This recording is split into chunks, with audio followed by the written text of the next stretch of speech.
Today, the new Avatar: Last Airbender movie dropped on Paramount Plus, and this really should have gone to theaters because of how big it is. But anyway, here's my review.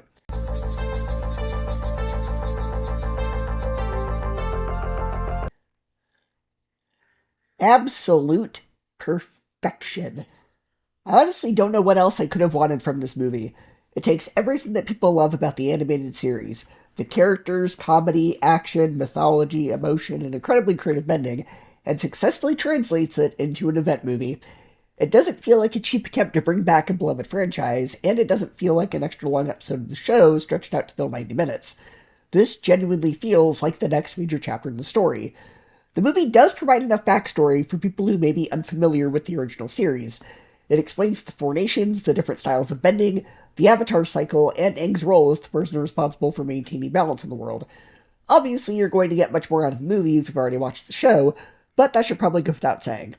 This was clearly made primarily for existing fans, even though it does make an effort to welcome newcomers. For longtime fans, there are so many character relationships, references, and emotional moments that carry much more weight because we know what these characters have already experienced together. We watched them grow from children who were trying to survive a 100-year war into the heroes who eventually brought peace back to the world. Seeing them older, more experienced, dealing with completely different kind of conflict is incredibly satisfying. One of the best things about the movie is that the characters still feel like themselves. Aang is still optimistic, compassionate, and playful, but he has also matured considerably. He isn't exactly the same child we knew during the series, because he has lived through more experiences and now understands the enormous responsibility that comes with being the Avatar. At the same time, the movie doesn't make the mistake of turning him into a completely serious or humorless character. He still has that sense of wonder and that lighthearted personality that made him feel so lovable in the first place. The same is true of the other returning characters. They've clearly grown since the events of the show, but their personalities have not been rewritten. Their friendships feel natural, the jokes sound like things these characters would actually say, and their conflicts are based on how they've changed over time rather than being forced into the story simply to create drama. It truly feels like we were catching up with old friends rather than watching new characters who really happen to share the same names. The movie also introduces some great new characters. Hickey appears briefly, and he's easily responsible for one of the funniest scenes in the entire movie. He isn't in it for very long, but he takes full advantage of the screen time that he has. His comedy works perfectly with the type of humor that Avatar has always had. His appearance could have easily felt like a distracting celebrity cameo, but instead he fits naturally into the world and leaves a memorable impression. Bautista also gives a great performance as a character who I wouldn't necessarily describe as a traditional villain. He certainly does bad things, and his motivations are misguided, but you can understand why he believes what he's doing is right.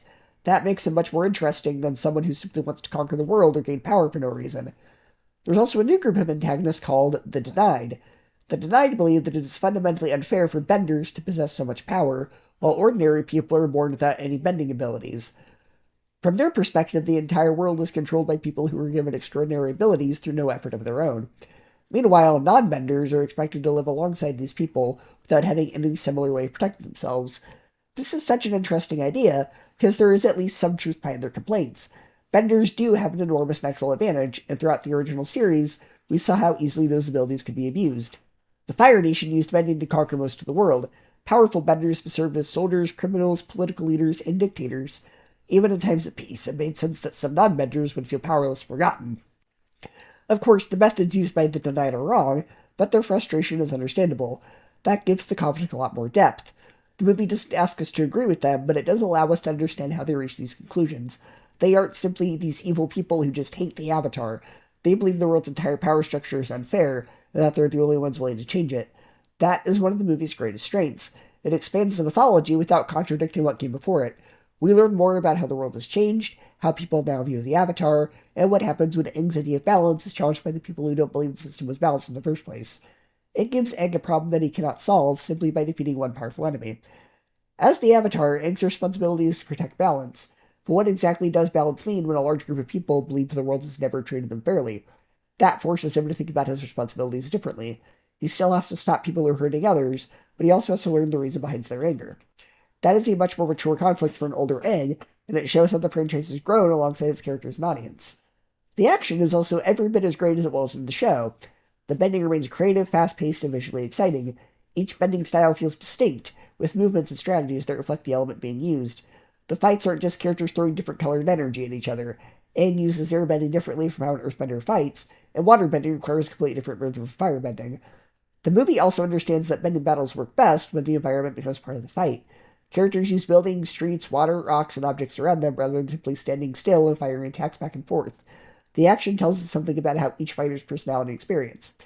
Aang's movements are agile and defensive, while other characters rely more heavily on strength, precision, or aggression. Most importantly, the action has emotional stakes. We care about the people involved, understand what they're fighting for, and know what could happen if they fail. The largest sequences are certainly impressive, but the movie never becomes so focused on spectacle that it forgets about its characters. Comedy is also fantastic.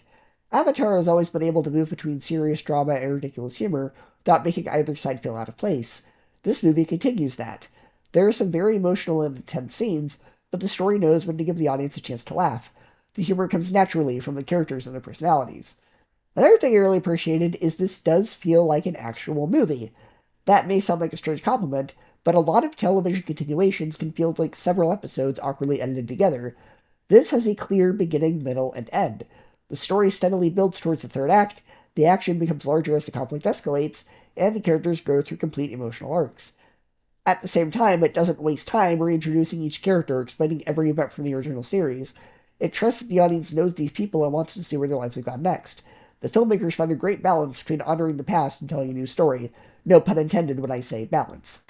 The animation is gorgeous as well.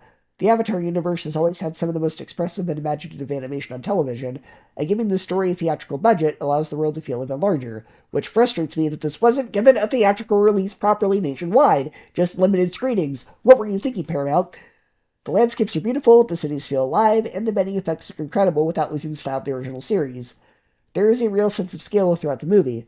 When the characters travel, you feel like they're moving through an enormous world with different nations, cultures, and histories. The world doesn't exist only as background for the action. It feels like a place that has continued changing since the end of the original show. And again, we were robbed of a big screen release. All we have as far as big screen releases of the Avatar world is that crappy live action movie we don't talk about. Above everything else, this movie understands why people love Avatar. We love it because of the bending and the action, but we also love it because of the characters, humor, mythology, and themes. It can tell stories about war, trauma, prejudice, responsibility, and political inequality, while still giving us strange animals, funny character interactions, and spectacular battles. This movie is everything I could have wanted. It has fantastic action, great comedy, meaningful character development, great new additions to the lore and mythology, and an antagonist whose motivations are understandable even when the actions are wrong. The returning characters feel exactly like the people we remember, while still showing how much they've grown since the original series. New viewers should be able to understand the basic story, but longtime fans are obviously going to appreciate it the most. This is a celebration of everything that made the original show special, but it is also confident enough to introduce new ideas and move the world forward. If you're an Avatar fan, obviously you're going to love the movie. I genuinely have no major criticisms. It delivered everything I hoped for and then some, and it gave me everything I hope we get in trilogy. Absolute perfection. I'm giving Aang the Last Airbender an A+, a 10 out of 10, and 5 out of 5 stars.